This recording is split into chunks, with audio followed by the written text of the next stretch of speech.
এইটো দুৰুং ৰাজগাঁৱৰ ৰাইজৰ উন্নয়ন পুঁজিৰে এতিয়া এটা কামৰ শুভাৰম্ভ আৰম্ভ হৈছে আৰু এই কামটি কৰিবলৈ 5/1/2025 চনতে তিৱা স্বায়ত্ত পৰিষদৰ সদস্য মিলেশ্বৰ দেউৰীৰ আবণ্টিত পুঁজিৰে আমাৰ 52 নং দিছপুৰ সমষ্টিৰ বিধায়ক মহোদয়ৰ দ্বাৰা আধাৰশিলা স্থাপন কৰি এতিয়ালৈকে কামটি সম্পূৰ্ণ নোহোৱাত ৰাইজে নিজৰ পুঁজিৰে এই কামটো আৰম্ভ কৰিছে।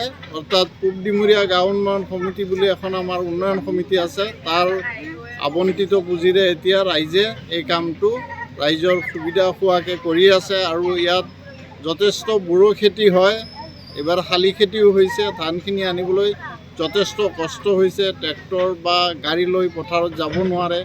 সেই ভাবি ৰাইজে আৰু তলৰ ফালে কেইবাঘৰো পৰিয়াল বহিছে, তেওঁলোকৰ যাতায়াত ব্যৱস্থা যথেষ্ট কষ্টকৰ হৈ আছে। সেইকাৰণে ৰাইজে নিজাববীয়াকৈ কেইজনমানৰ উদ্যোগত এই কামটো কৰিবলৈ লৈছে। গতিকে আমি অসম চৰকাৰৰ দৃষ্টিগোচৰ কৰিব বিচাৰিছোঁ মাননীয় ডক্টৰ হিমন্ত বিশ্ব শৰ্মা ছাৰক, যাতে তিৱা অট'নমাছ কাউন্সিলৰ জৰিয়তে আবণ্টিত ধনেৰে আমি ৰাইজে শুনামতে 22 লাখ টকাৰ পুঁজি আবণ্টন হৈছিল আৰু 300 মিটাৰ CC ব্লকৰ ৰাস্তা হ'ব লাগিছিল, কিন্তু এতিয়ালৈকে কোনো ধৰণৰ কাৰ্য ইয়াত হোৱা নাই বা একেবাৰে আৰম্ভ কৰা নাই।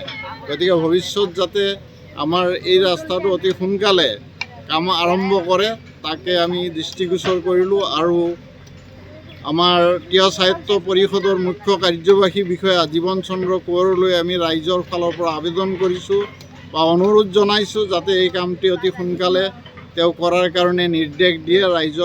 ৰাইজৰ হৈ মই তেওঁলোকক অনুৰোধ জনাইছোঁ।